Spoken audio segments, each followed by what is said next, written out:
अगला क्वेश्चन क्या हम लोगों के पास, question number 6, if f1 x2 x3 is equal to 4 times of 4 plus x1 plus x2 plus x3, then find out the value of 1 upon 2 plus x1 plus 1 upon 2 plus x2 plus 1 upon 2 plus x3।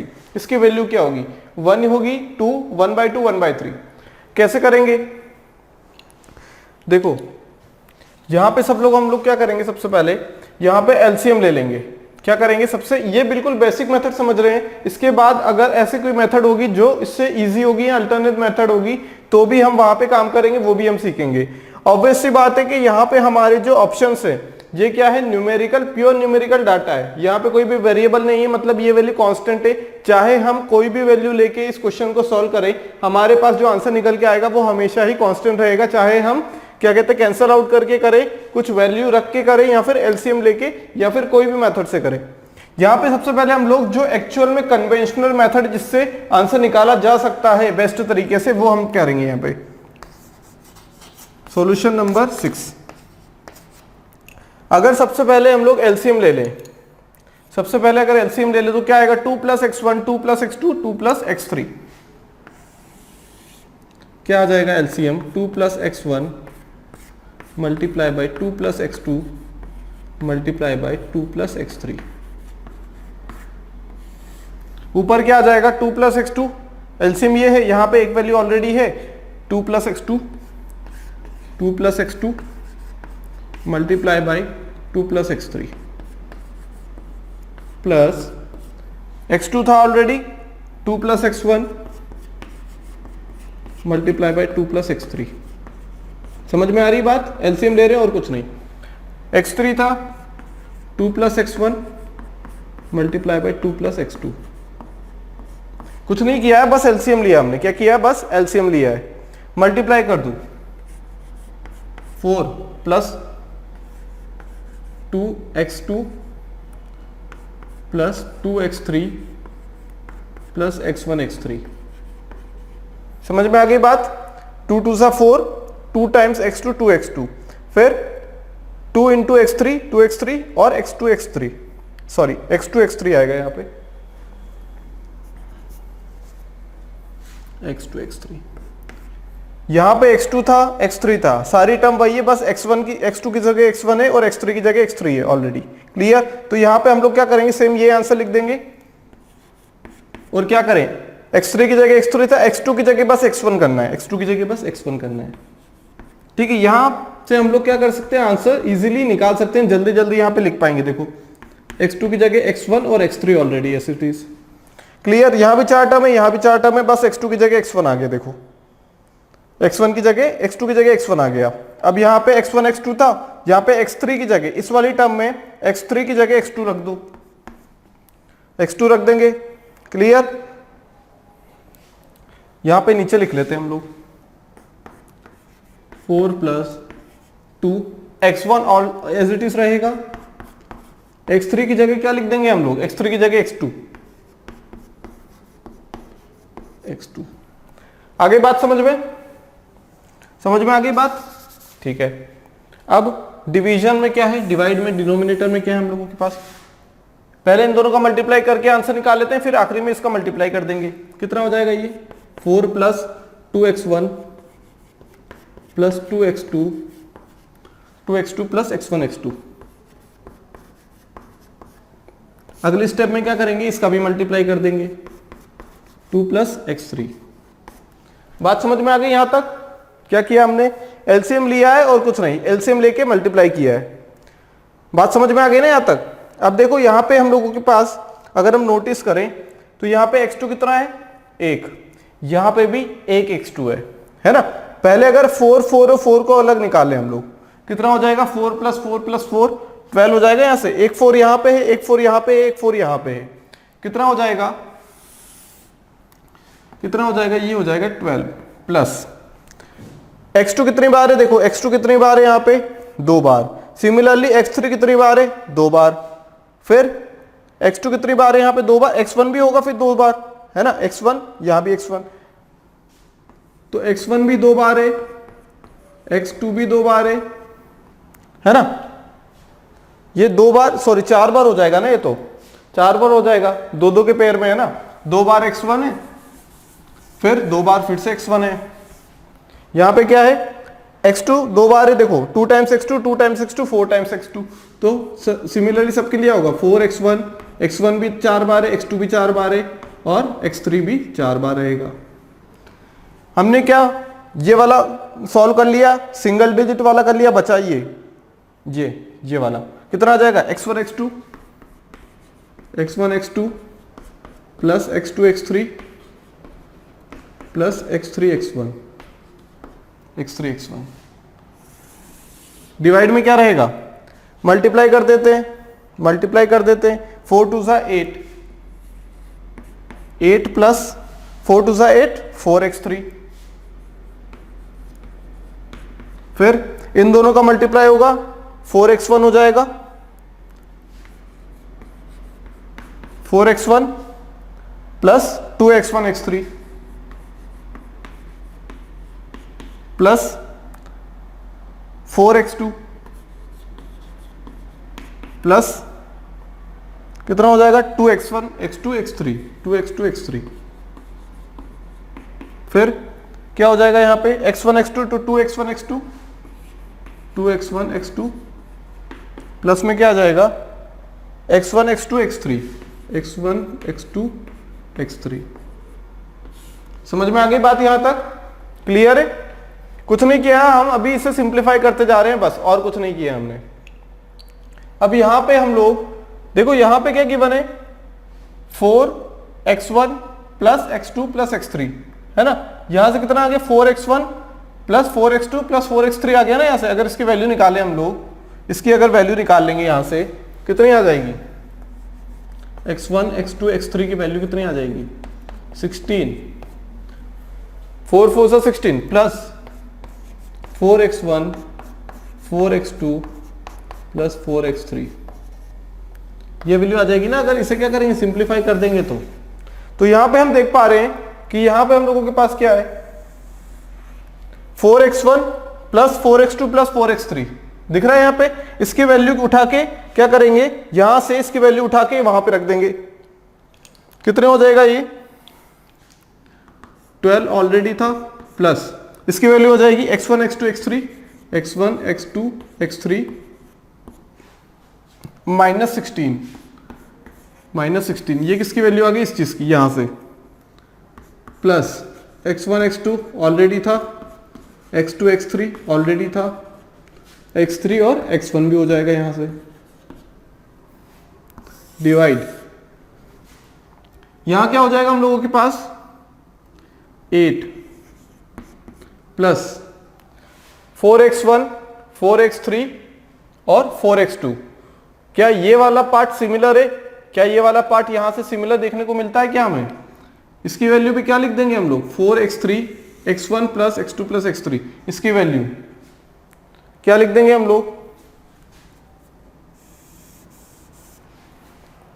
अगर इसे हम x1 और x3 और 4x2, अब 4x1 यहां भी है, 4x3 भी है, 4x2 भी है, इसकी वैल्यू उठा के क्या रख दी x1 x2 x3 x1 x2 x3 -16 इस चीज में, ठीक है, ये -16 प्लस कितना हो जाएगा ये 2x1 x3 plus 2x2 x3 plus 2x1 x2।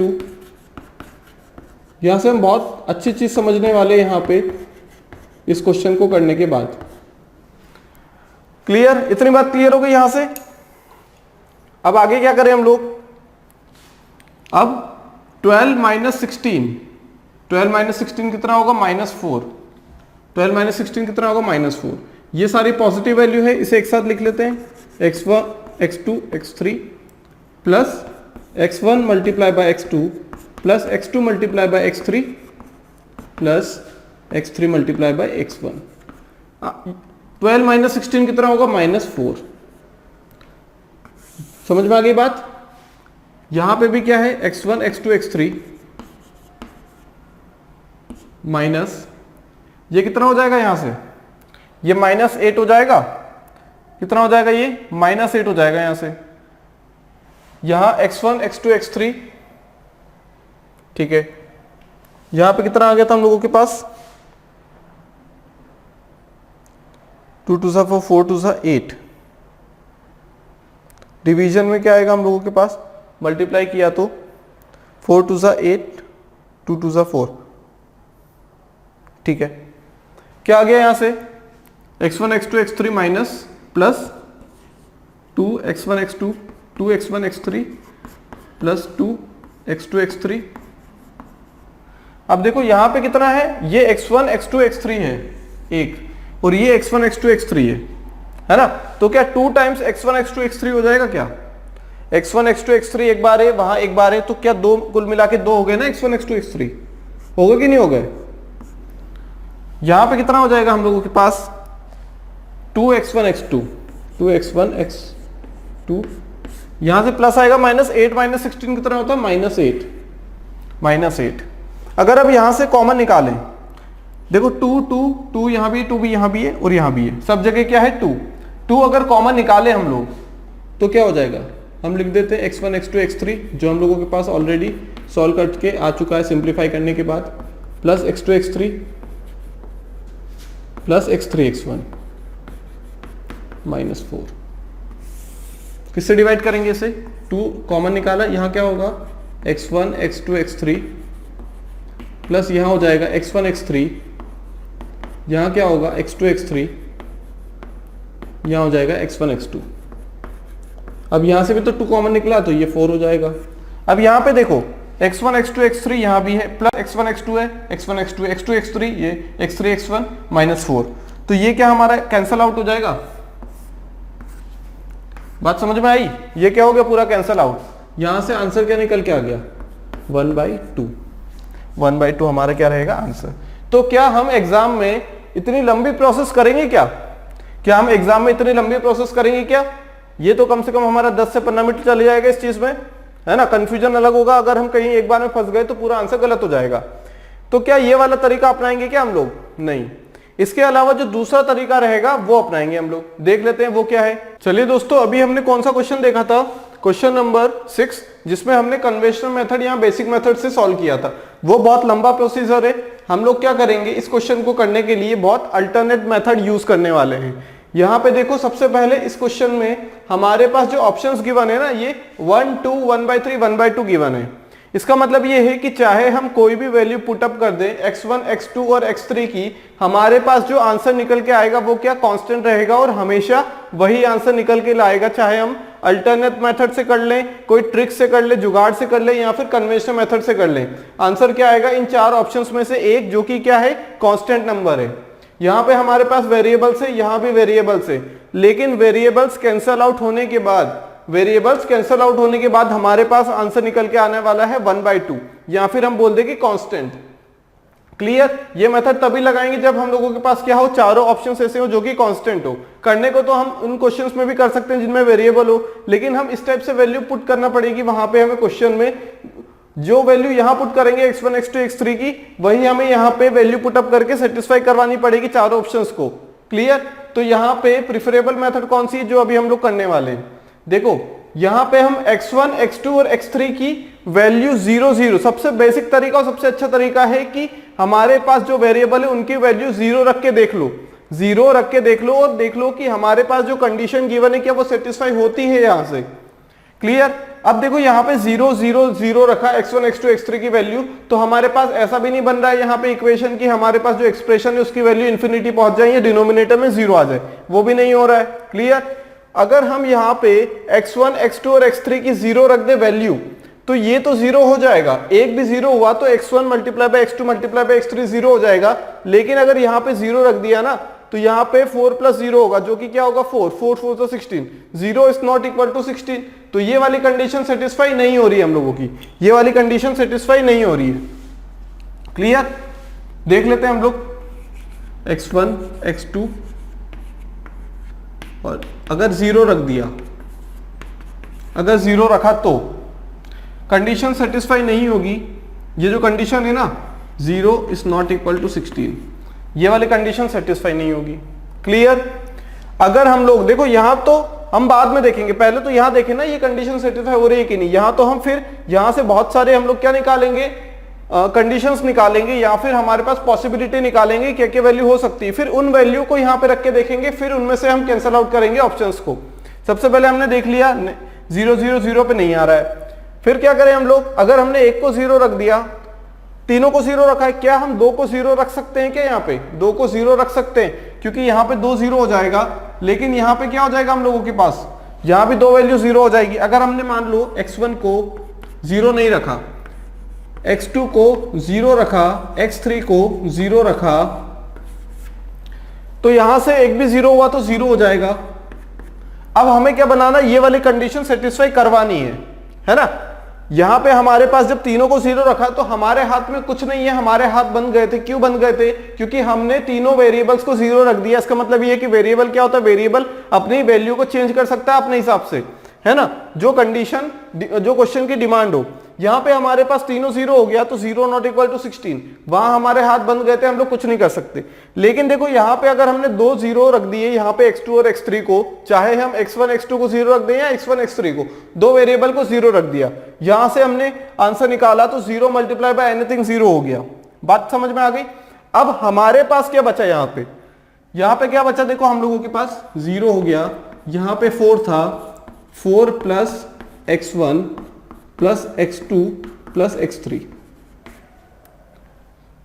यहां भी हम लोग लिख देते हैं इस चीज को, क्या x1 x2 x3, x1 x2 x3, x1 x2 x3 लिख दिया हमने, यहां पे एक्सप्रेशन लिख दिया हमने, x1 x2 और x3। समझ में आ गई बात। अब देखो यहां पे हमने क्या किया, वैल्यू को 0 पुट अप कर दिया, x1 multiply by 0 multiply by 0 is equal to 4 plus x1 plus 0, जितने ज्यादा 0 हो सके ना हमारी क्वेश्चन में, और जो सेटिस्फाई कर पाए कंडीशन में, जितने ज्यादा 0 का यूज करेंगे ना उतना ज्यादा हमारा आंसर जल्दी आ जाएगा। यहाँ पे हमने 2 यूज किया, एक 0 यूज किया, तीनों 0 यूज किए, तो हमारे पास बात नहीं बन पाई, 0 नॉट इक्वल टू 16, है ना, जितने ज्यादा 0 का यूज कर सके। यहां पे नहीं कर पाए, ठीक है, कोई दिक्कत नहीं है, हम 2 0 का यूज करके देख लेंगे। 2 0 का यूज किया, ये तो 0 आएगा, ये भी 0 हो जाएगा, लेकिन ये 0 हो गया तो यहां से कितना हो जाएगा, 4 into 4 plus x1, 4 plus x1। अब देखो इस चीज को 0 बनाने के लिए, ये तो 0 है, LHS को RHS के बराबर बनाना है। LHS RHS के बराबर कब बन पाएगा, जब x1 की वैल्यू क्या हो जाए, जब x1 की वैल्यू क्या हो जाए, -4 हो जाए, x1 की वैल्यू -4 हो जाए, तब जाके ये 0 बन पाएगा, क्योंकि 4 पॉजिटिव है, 4 नेगेटिव, इसके अलावा कोई भी ऑप्शन नहीं है, कोई भी चारा नहीं है हम लोगों के पास कि ये ऑप्शन क्या बना दे, 0। इसका मतलब क्या है कि x1 की अगर वैल्यू हम लोग क्या रख दें, -4, x1 की वैल्यू -4 रख दें, तब जाके कंडीशन सेटिस्फाई भी हो जाएगी और मैक्सिमम 0 भी आ जाएंगे हमारे पास। x1 की वैल्यू -4, समझ में आ गई बात यहां से। या फिर 0 है तो यहां से x1 की वैल्यू निकालो, जब x2 और x3 की वैल्यू 0 रखेंगे तो x1 की वैल्यू क्या आएगी, सिंपल सी बात है, x1 बराबर -4 आएगा यहां से। क्लियर। अब देखो क्या यहां सेटिस्फाई हो रहा है क्या, देखो यहां 0 रखा, यहां 0 रखा, यहां पे -2 नहीं आना चाहिए, x1 x2 x3 की कोई भी वैल्यू -2 नहीं आनी चाहिए। अगर आ गई तो हमारा क्वेश्चन गलत हो जाएगा, क्योंकि ये नॉट डिफाइन हो जाएगा क्वेश्चन। यहां पे हमने 0 रखा, यहां पे x2 और x3 0 रख दिया, 0 बन रहा है कि नहीं बन रहा है, क्लियर। यहां पे हमने -2 रखा कि नहीं, तो हमारा जो क्या कहते हैं, हमने जो नंबर्स लिए थे वो क्या है, सही लिए थे, जो नंबर लिए थे वो सही लिए थे। हमने x2 और x3 को 0 मान लिया और हमने एक वेरिएबल हमारे पास बचा के रखा, ताकि हम कंडीशन के हिसाब से क्या कर सके, उसको इंप्लीमेंट कर पाए, कंडीशन के हिसाब से इंप्लीमेंट कर पाए उसको। क्योंकि पिछले क्वेश्चन में क्या हो रहा था, तीनों 0 कर दिया तो हमारे पास ऐसी कोई भी वेरिएबल नहीं बचा था जिसको हम वेरी करके आंसर हमारे हिसाब से मैनिपुलेट करके ले आए। लेकिन यहां पे क्या हो रहा है कि हमने एक वेरिएबल बचा लिया, 0 कर दिया से, ये भी 0 हो गया। अब हमने एक वेरिएबल बचा लिया कि उस वेरिएबल की वैल्यू हम किस टाइप से मैनिपुलेट करें कि हमारा जो आंसर आ जाए वो 0 आ जाए, 0 के बराबर आ जाए, या LHS इक्वल टू RHS आ जाए, है ना। 4 मल्टीप्लाई बाय 0 इक्वल टू 0। समझ में आ गई बात, क्लियर। तो हमने एक वेरिएबल बचा के रखा, अब हम वेरिएबल को अपने हिसाब से जमा लेंगे कि हम ऐसी कौन सी वैल्यू रखें, हमने सोचा कि हम -4 रख के देख लेते हैं, क्योंकि यहाँ पे 4 है, अगर यहाँ -1 रखेंगे तो 3 4 12 हो जाएगा, कंडीशन डिससेटिस्फाई। अगर यहाँ पे कितना रख दिया, -5 रख दिया तो -4 इंटू -1 हो जाएगा -4 which is not equal to 0, तो हमने 4 रख दिया, x1 की वैल्यू 4 रख दी। अब देखो कंडीशन सेटिस्फाई हो रही है कि हाँ 0 बराबर 0 भी आ रहा है, कंडीशन सेटिस्फाई, कंडीशन सेटिस्फाइड, और हम भी सेटिस्फाइड हो गए। ये वाला गलत हो गया, ये तो सही है ना हम लोगों के पास, ये तो सही तरीका है, तरीका वो भी सही है, लेकिन वहां पे हमने जो क्या किया था, चूज किए थे जो ऑप्शंस x1 x2 x3 की वैल्यू चूज की थी वो गलत की थी, है ना। जितने ज्यादा जीरो हो सका उतने करेंगे हम लोग। अब देखो क्या हो गया हम लोगों के पास 1/2 प्लस x1 है ना ये, ठीक है, प्लस 1/2 प्लस x2 है, प्लस 1/2 प्लस x3 है। अब क्या करें, हमने रख दी इसकी वैल्यू 0, इसकी वैल्यू भी 0, क्या बचा हमारे पास 1/2 प्लस x1 की वैल्यू हमने क्या लिख दी, -4 लिख दी, प्लस 1/2, क्योंकि यहां पे कोई वेरिएबल नहीं बचा, 0 कर दिया, प्लस 1/2, कोई वेरिएबल नहीं, 0 कर दिया। ये -1 देखो 2 और -4 कितना होगा, -2, तो ये -1/2 हो गया, प्लस 1 कितना हो जाएगा 1/2, 1/2। वहां पे हमने पूरा ब्लैक बोर्ड भर दिया था पूरा, यहाँ पे देखो कितनी जल्दी काम हो गया। यहाँ पे हम लोगों ने कंडीशन, ये तो समझने के लिए हमने किया, अगर डायरेक्ट दिमाग से करते ना हम लोग तो बहुत जल्दी हाँ आसानी से हमारे पास आंसर आ जाता। क्या किया हमने, देखो बेसिक तरीका तो हमने पिछली बार देख लिया था, लेकिन यहाँ पे हम लोगों ने क्या किया, इस टाइप से मैनिपुलेट किया वैल्यूज को कि हमारी जो कंडीशन है वो गिवन कंडीशन सेटिस्फाई हो जाए और हमारा आंसर भी निकल आए और हमारे पास कोई एम्बिग्यूटी नहीं रही यहाँ। फिर इसका मतलब ये है कि हमारे पास कोई ऐसा डिनोमिनेटर ना बन जाए जो 0 हो रहा हो। क्लियर। अब -2 होगा तभी 0 होगा, ठीक है। हम माइनस में जा ही नहीं रहे, हम लोग तो पॉजिटिव वैल्यू ले रहे हैं, या फिर बोल दें नॉन नेगेटिव वैल्यू जिसमें 0 भी इंक्लूड हो रहा है। 0 रख के देखा तो ये कंडीशन तो सेटिस्फाई हो रही है, 0 इक्वल टू 16 आ रहा है, लेकिन क्योंकि यहाँ पे 4 4 16 ये 0 हो गया, कंडीशन सेटिस्फाई नहीं होगी। सॉरी। लेकिन क्या होगा यहां से, लेकिन क्या होगा अगर हम हमारी क्या कहते हैं, हम क्या करना चाह रहे हैं, हम लोग करना चाह रहे हैं कि हमारे पास जितनी ज्यादा वैल्यू 0 हो पाए उतना अच्छा है, क्योंकि आंसर जल्दी निकल जाएगा, है ना। तो हमने 3 को रख के देख लिया, ठीक है नहीं हो रहा है। 2 को रख के देखा, अब 2 को रख के देखा तो यहाँ देखो 2 को रखने के लिए हमारे पास यहाँ पे 0 आ गया, यहाँ पे 0 आ गया, लेकिन हम ऐसी कौन सी वैल्यू x1 की रखें कि ये हमारा पूरा पोर्शन 0 बन जाए। हमने देखा -4 रखनी पड़ेगी, -4 रखे तो यहाँ कोई दिक्कत है क्या, 0 0 रखा कोई दिक्कत नहीं है। फिर जो आंसर आया x1 क्या -4 रखने, जो -4 है क्या यहाँ पे रखने के बाद हमारी वैल्यू सेटिस्फाई हो सकती है, या फिर कंडीशन क्या हो सकती है, सेटिस्फाई हो सकती है क्या। तो हाँ यहाँ से देख लिया कंडीशन सेटिस्फाई है, और यहाँ पे हमारे पास डिनोमिनेटर 0 भी नहीं बन रहा है, ठीक है। तो हमने वैल्यू पुटअप करके देख ली, यहाँ से x1 की वैल्यू -4, x2 की 0, x3 की 0 जो हमने एज्यूम की थी, तो यहाँ से आंसर निकल के आया 1/2। तो ये वाला तरीका बेस्ट है, कोई भी क्वेश्चन हो हम लोग इस टाइप से कर सकते हैं। एक अल्टरनेट मेथड हर क्वेश्चन की रहती है, किसी किसी क्वेश्चन में अल्टरनेट मेथड लेंदी हो जाती है, लेकिन अमूमन जो देखा जाता है वो क्या होता है कि बेसिक मेथड से बहुत इजी हो जाती है। क्लियर। तो हम लोग यहाँ क्या कर रहे हैं, अपने हिसाब से एक वेरिएबल को बचा के, जो कि क्या है x1, इन दोनों वेरिएबल की तो बलि दे दी, इनको 0 बना दिया। एक वेरिएबल हमने अपने पास रखा कि हमारे हिसाब से हम लोग उसे मैनिपुलेट करके हमारे हिसाब से हम लोग क्या कर पाए, उसकी वैल्यू कुछ रख दे। वो वैल्यू हम लोग डिसाइड करेंगे, ना कि क्वेश्चन, क्योंकि क्वेश्चन डिसाइड कुछ नहीं कर रहा है, क्योंकि क्वेश्चन में वेरिएबल आ ही नहीं रहा है। लेकिन हमने जानबूझ के एक वेरिएबल रखा है ताकि हम लोग आखिरी में जाके उसे कंडीशन सेटिस्फाई करने के लायक बना सके।